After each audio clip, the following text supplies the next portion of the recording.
Cade Klubnik was solid in his preseason debut. This week, the Jets should play him for the entire game. Let's discuss why.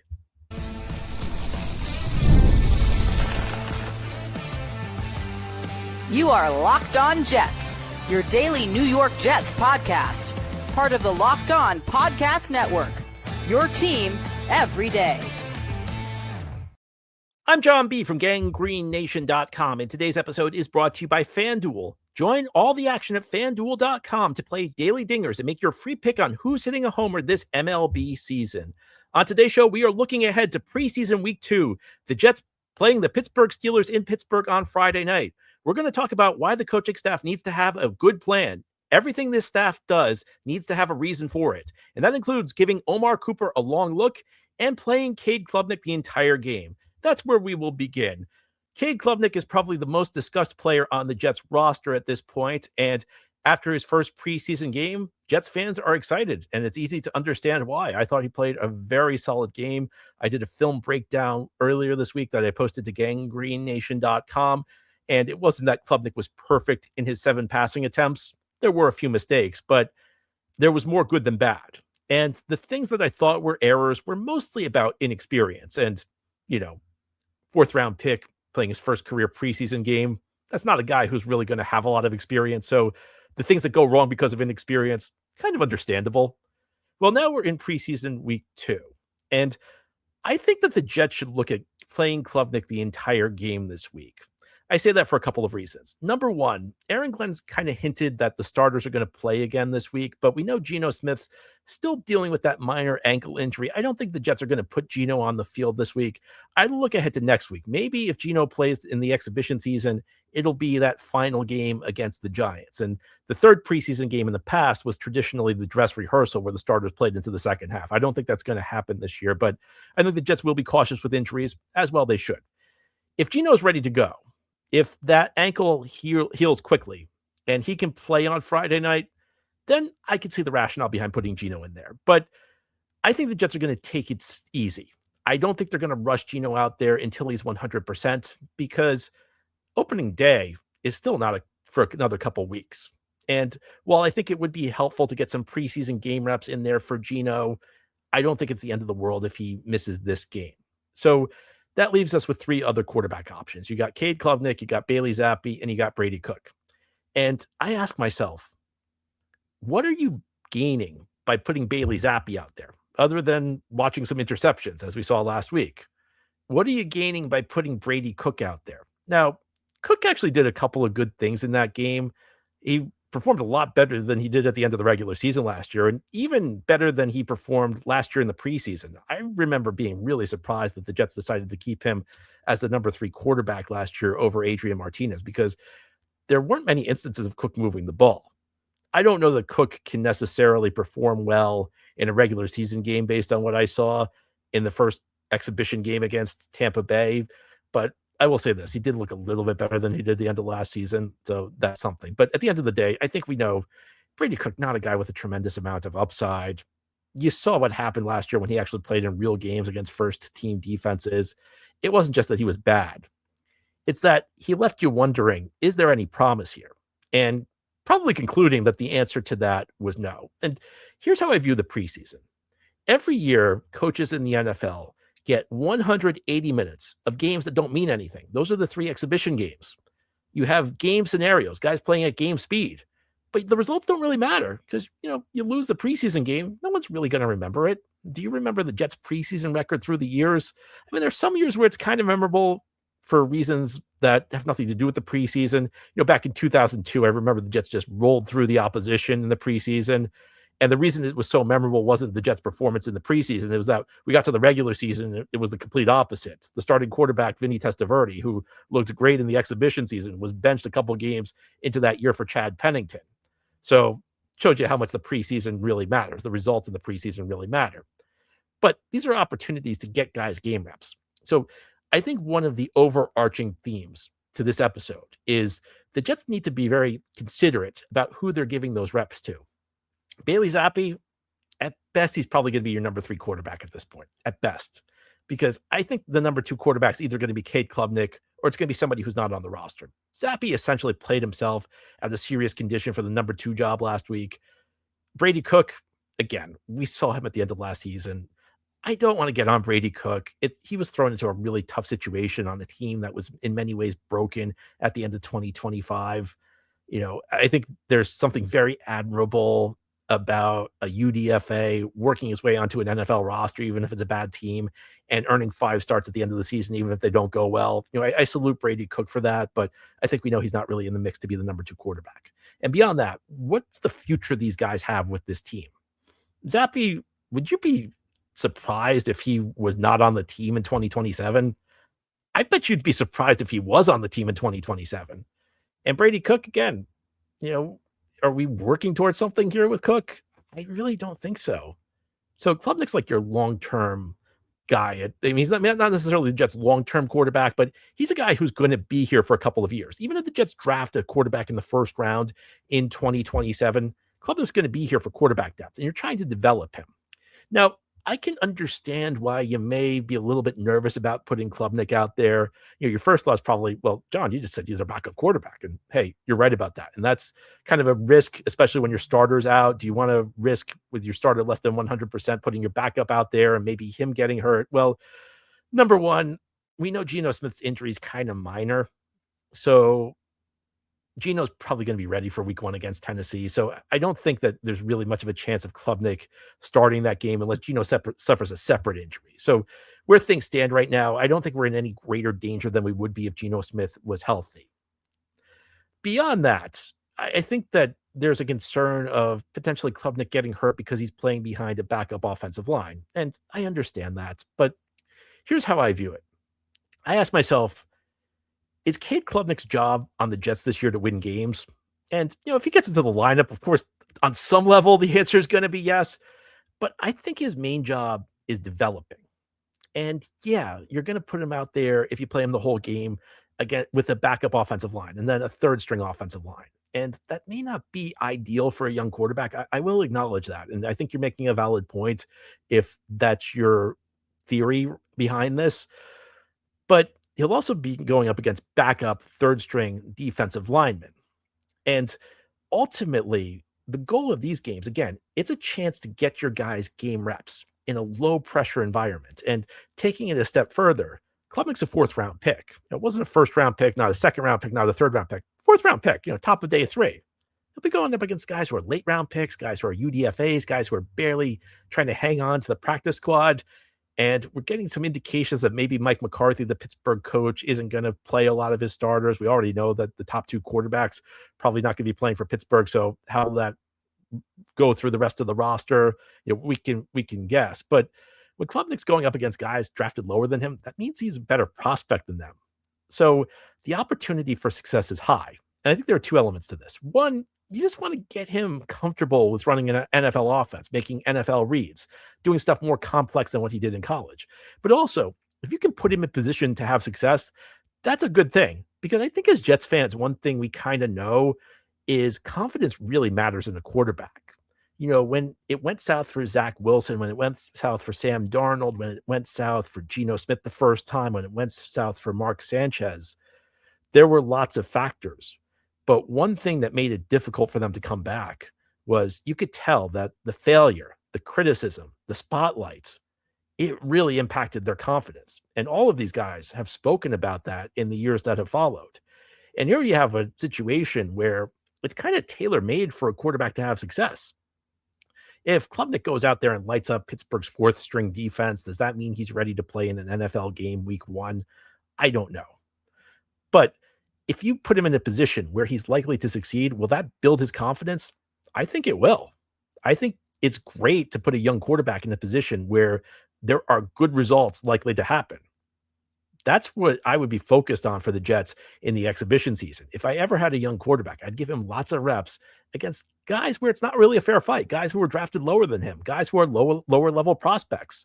Because as much as you're trying to train him how to play quarterback in the NFL, you also want that confidence level rising because he's not going to make it unless he's confident. So Jets, I think you should play Cade Klubnik the entire game on Friday night. Ahead here on the Locked On Jets podcast, we're going to talk another rookie who I think needs a lot of playing time. I think the Jets should play Omar Cooper with the first team on Friday. and keep playing him later into the game. I'll explain why continuing here on this Thursday edition of Locked On Jets. Locked On Jets is brought to you by FanDuel. Baseball fans, if you think you know who's hitting a homer today, FanDuel is giving you a free chance to call your shot with daily dingers. It's easy to play. Just make your free pick for who you think will hit a homer in their game. If you're right, you'll receive a profit boost to use on your next bet for a chance at extra winnings. Best of all, you can make a free pick every day throughout the MLB season. Daily Dingers is another fun way to stay engaged with every day's games, whether you're following your favorite team or keeping an eye on matchups across the league. Every game has someone capable of going deep. Now you get the chance to make your prediction before first pitch. There are certain players where every at-bat feels like something big could happen. Aaron Judge, get well soon. That's what makes Daily Dingers fun. You get to back the player you think is ready to go deep that day. My favorite baseball announcer of all time, John Sterling, had an expression: you can't predict baseball, but guess what? You can predict who's going deep on FanDuel. So are you ready to play your game today? Join all the action at FanDuel.com. That's FanDuel.com to play Daily Dingers and make your free pick on who's hitting a homer. Play ball and swing for the fences on FanDuel, an official partner of Major League Baseball.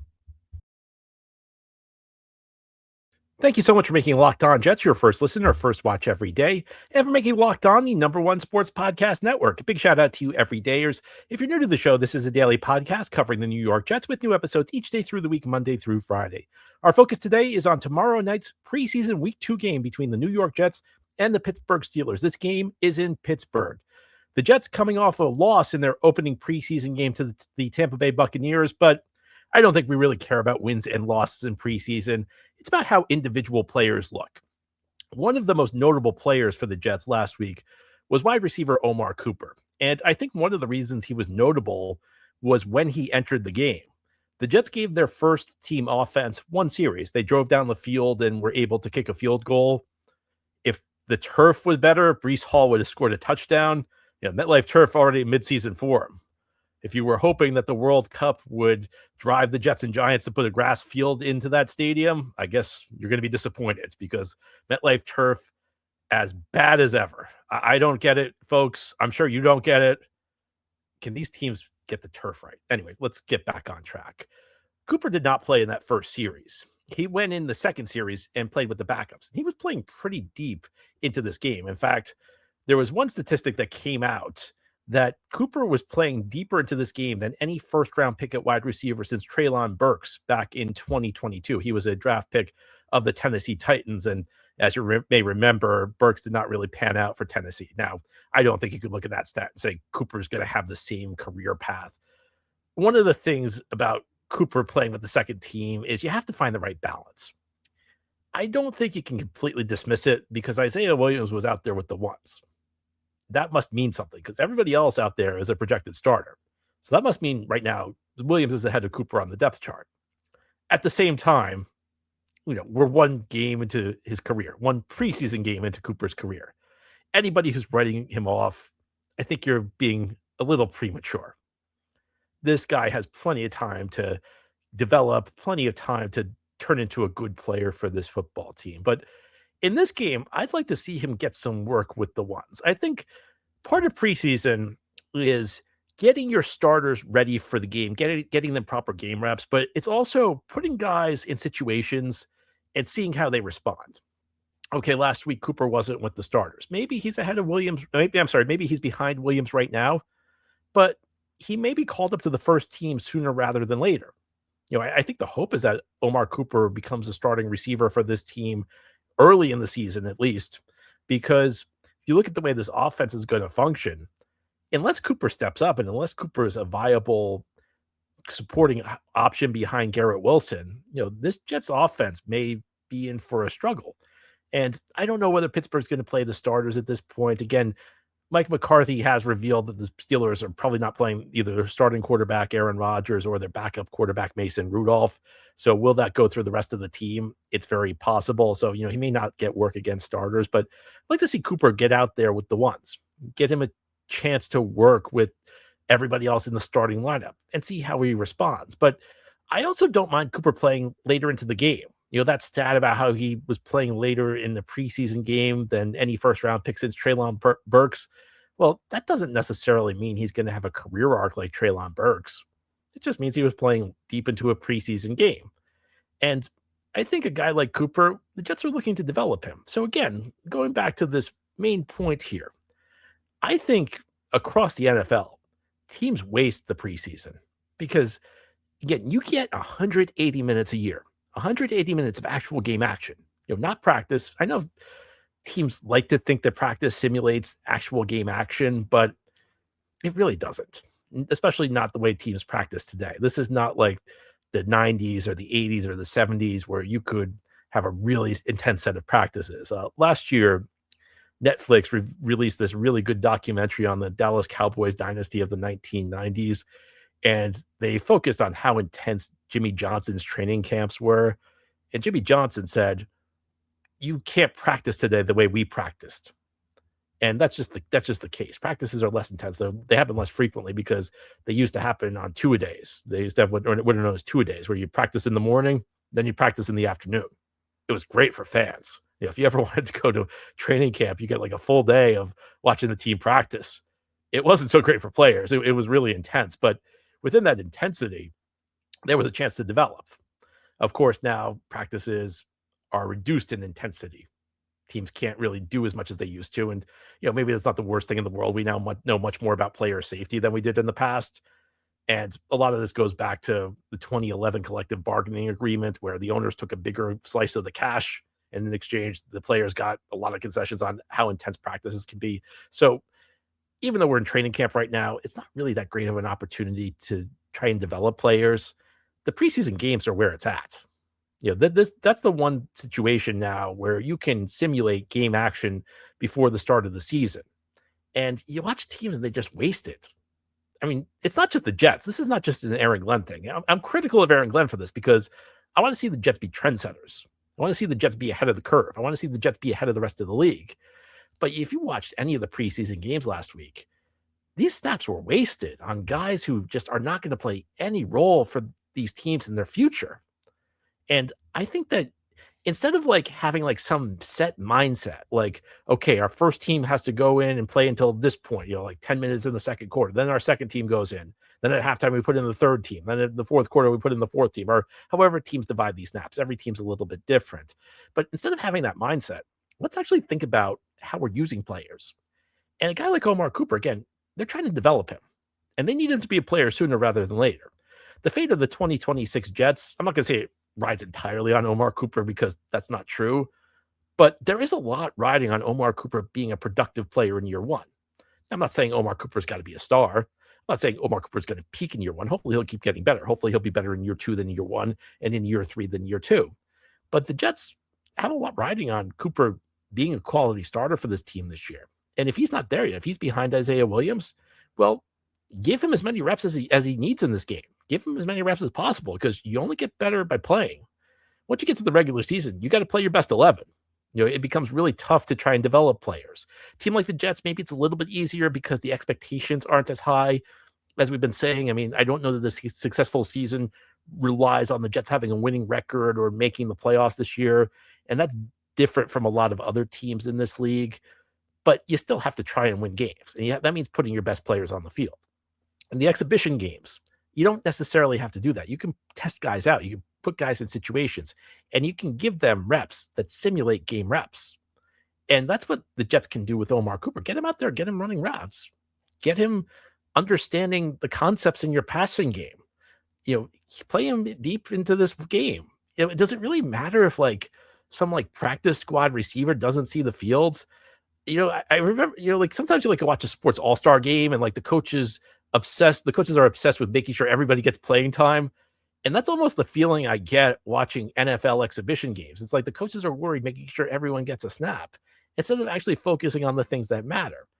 You've got to think about what you're actually trying to accomplish with these three games, with this 180 minutes of football. I don't think that happens at a big enough level yet in this league.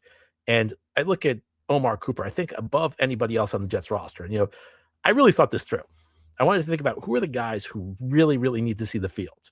And why they need to see the field could be for any number of reasons. But Cooper, it's so obvious. The Jets drafted him to be a starter. The Jets drafted him to make an impact in the long run, yes, but also to be a guy who helps this team out as a rookie. And if he's not there yet, well, that's part of the natural development process. Again, like I'm not ready to say like Omar Cooper's in any sort of trouble in his career because he's not. He's too early to have any sort of major concerns around him. If though he's behind a little bit, get him out there. Give him these reps. Let him learn how to run routes. Let him learn the basics of the wide receiver position. That's what these games should be here for. Not just to like waste time, not just to throw guys, not just to make sure everybody gets playing time. Use these games smartly. And here on the Locked On Jets podcast, we're going to elaborate on that because there were lots of things I did not like about the way Aaron Glenn ran things last week. And I think that the Jets can be much smarter in using this 60 minutes of football. And it goes beyond playing Cade Klubnik and Omar Cooper. They got to think about how they test guys out in game situations. They got to think about the guys they put into the lineup. We'll discuss all this continuing here on this Thursday edition of Locked On Jets. What's going on, everybody? My name is Ross Jackson, host of the Locked On at Saints podcast, and today's Locked On episode is brought to you by our friends at Basque and Lather. I've been using Basque and Lather's all-natural, 100% organic hair care products for my beard for a couple years now, and it's been a lifesaver because I used to have some bad beard care habits. I'm talking over-the-counter shampoo in the beard type stuff that created this brittle, scratchy, and uncomfortable beard that I just had to wear around all the time. But now the game done changed. Thanks to Basque and Lather, I got their beard care starter kit, which gave me shampoo, conditioner, oil balm, and their hair growth stimulator formula as well. And now my beard is full. It's soft but strong, and the confidence is on 10, and it's all thanks to Basque and Lather. Explore viral bestsellers and products of healthier hair of all types from Basque and Lather. Go to baskeandlatherco.com and use the promo code Locked On for 20% off. That's 20% off at baskeandlatherco.com. Code Locked On. This is the Locked On Jets podcast on this Thursday. We are 1 day away from the Jets' second preseason game of 2026.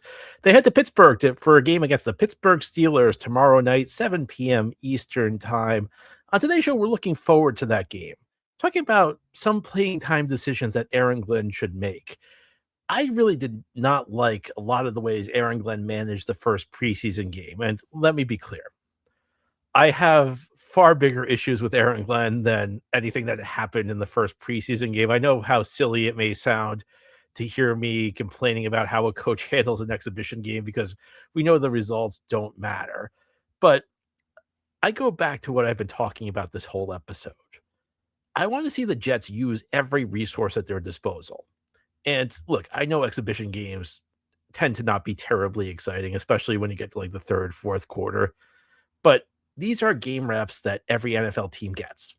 3 games every year where the results don't matter. And you have an opportunity to give those reps out however you see fit, however you think will help your team most. And part of the reason these game reps are so critical is that the NFL has done a really, really lousy job at giving teams opportunities to develop players. There's no minor league system. And there's no like off-season developmental league. In the past, there used to be this league, NFL Europe. And you could send like a developmental player over there and he'd get like game reps in a real league against real professional players. The NFL brought down NFL Europe about 2 decades ago. NFL Europe was kind of like part of the league's marketing strategy, bringing American football to Europe. And the league in 2007 did a little pivot and they said, you know what, we're going to start playing real NFL games in Europe. And that year, the Giants and Dolphins played a game in London. And ever since then, the NFL has been playing in London. And in recent years, they've expanded to other cities in Europe. So there's no more developmental league. And that's a real shame. I think looking back, the developmental league NFL Europe was really more again about like the league trying to get a footprint in Europe than it was about the actual football aspect. But the football aspect had real benefits because guys who did not get a chance to play in regular season NFL games had an opportunity to play a professional football game. Kurt Warner, Hall of Famer, played in NFL Europe. It was part of his development story before he got his chance with the Rams and went on to win multiple MVPs, a Super Bowl, went to a couple other Super Bowls. Those pathways don't exist anymore. You look at every other sport, in the NBA, they have the G League. Baseball has a minor league system. Hockey has a minor league system. There are also off-season leagues. The NBA has a summer league for prospects. And even baseball, like they have the Arizona Fall League where prospects can go to. And there's like winter ball. there are none of those pathways for NFL players to develop. And that's a real issue with the league. That's something the league's got to fix.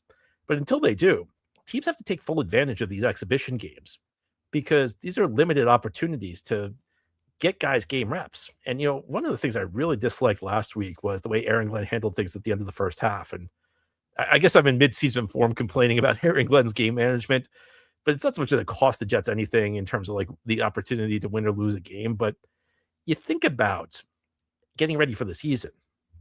This was an opportunity to like run a real 2-minute drill, a chance to have like some backup level players who probably don't have much experience doing it, a chance to like simulate an actual game situation that if there are injuries, they may need to be part of for the Jets at some point during the regular season, something that could matter. And this goes back to why I think Cade Klubnik should play the whole game. Because if Klubnik was in there to run the 2-minute drill, I think that would be really valuable experience for him. I know in training camp practices, like they run 2-minute drills, but it's not the same as an actual game. The Jets just like ran that 2-minute situation like it didn't matter. Now, I don't know. Maybe they were trying to settle for a field goal on purpose because we do have like a kicker battle. Cade York versus Jason Sanders trying to win the kicker job. So I don't know. Maybe they settled for a field goal for that reason, but it just feels like a waste to me. And that's the sort of thing you got to avoid. And again, that's part of why I think Cade Klubnik should start this game, because getting him a chance to like operate in a situation like that, a very specific situation that very difficult to simulate in practice. I know they do have 2-minute drills in practice, but it's just not the same as in an actual game where defenders can hit you, where defenders can end up bearing down on you. That's an opportunity that Klubnik won't get during the regular season, unless of course something happens with Geno Smith and Klubnik has to go in there. But it'd be nice to have like one of those under his belt. And I think about the rest of the team. One of the things I like is that Braylon Allen's probably going to start at running back. I think that's a good thing. I'm a believer that like most of your starters should play in the exhibition season, but running backs are an exception because running backs know what they're doing, and you're risking a running back injury every time he touches the ball because he's going to get hit. So I actually don't mind that Brees is going to be shut down for the exhibition season. But I also like that Allen's going to get a chance to run behind the starting offensive line, because we know that as the number 2 back, it's not just that he goes in if Brees gets hurt. He's going to get his share of carries just if Brees needs a rest, or if the Jets decide that his skill set is needed in a given game plan. So I like the idea of Braylon Allen getting his share of carries with the starters behind the starting offensive line. I think that's a really solid thing. You think later in the game, we don't need guys who aren't going to be on the roster playing deep into these games. I just don't see where the benefit is for this team. And I think about guys who should be in there, guys who are either trying to develop, guys who are trying to show they deserve a roster spot, guys who, may play a role for this team this year. I've been really critical of Arian Smith. I get it. But do I need to see like guys who aren't even contenders for the roster? Or can we give Arian Smith like every opportunity to make a play and prove me wrong and make this team? I think that the answer to that is pretty clear. I don't know if Quantez Stiggers is going to be back. He had that scary moment at practice last week, but he was back at practice on Wednesday. Is he going to be ready for the game? I don't know. But if he is, well, he's an ace special teamer for the Jets. Outstanding special teamer.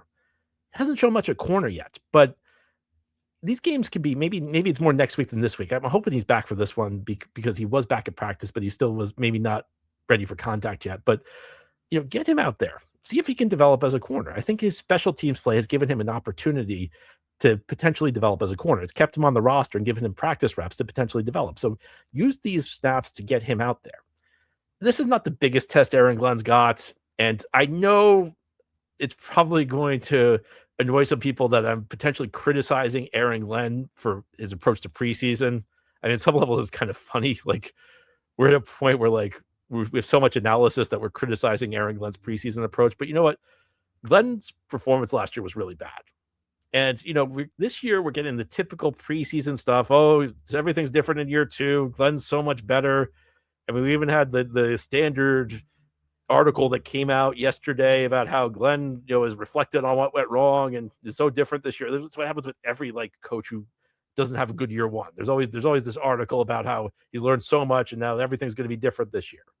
Show us things are going to be different, Aaron Glenn. Look, if you maximize your preseason reps, it's not the biggest thing in the world. It's not going to turn you from a bad coach into a good coach. But you know what? I'm grasping at straws trying to find reasons to believe in Aaron Glenn. And if I see him maximize these preseason games, that's at least something. That's at least something that can make me say, you know what, maybe this guy's about to turn it around. Maybe this guy's got a different approach this year. It's not going to come in. My belief in Glenn's not going to come because some articles written about him claiming like things are going to be different. It's going to be by seeing it. And one of the ways is, show that you're taking this more seriously than the other teams. Understand the opportunity that's in front of you in those games. That's what I'd like to see from Aaron Glenn. And it will manifest itself in making the right decisions, or not even making the right decisions.